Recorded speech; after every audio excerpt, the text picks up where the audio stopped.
Hola chicos, hoy vamos a continuar con nuestra conversación sobre los pronombres. Vamos a hablar de los pronombres singulares en este video.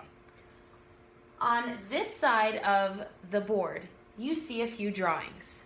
I will always be using these pronombres in this order, and in a little bit I will show you why after we go over los pronombres plurales. However, just for your knowledge, I will always be doing the pronombres and other things that relate to the pronombres in this exact order. And I will even show you a really cool trick as to why we do this. So, for this one, who are we? We want to ask our tres preguntas importantes. Is it singular or plural? Well, it is singular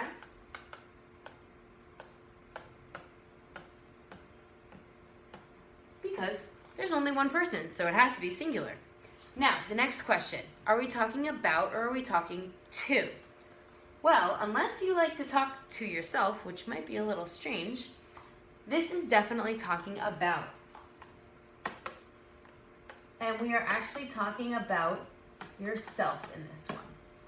Since it is talking about, we do not have to worry about if it's formal or informal, so we can move on to the next one.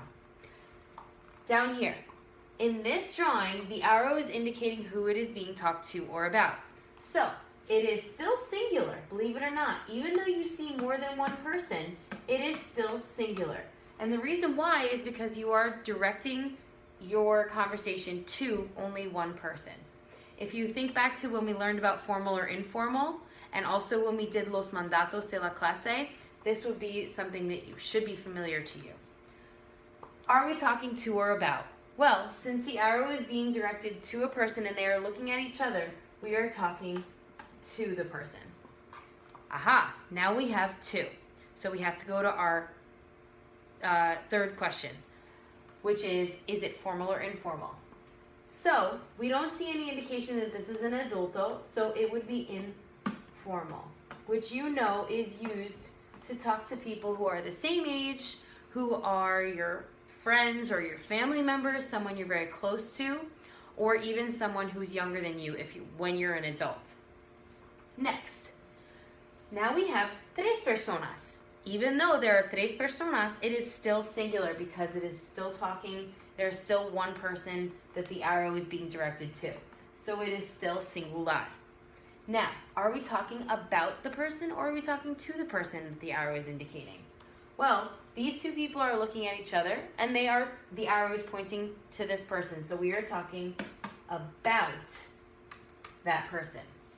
I'm going to come back to that. We know we don't have to do informal or informal because it's not to, it is about. Next one.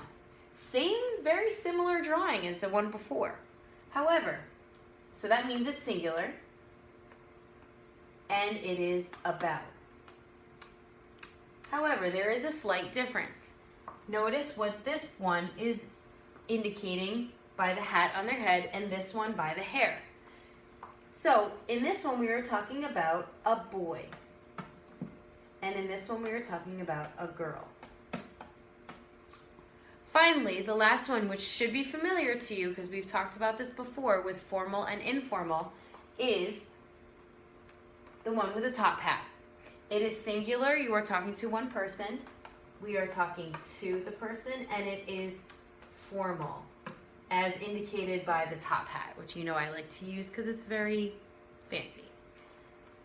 You know that this is used when we are talking to adults or authority members or people that you don't know very well when you're an adult.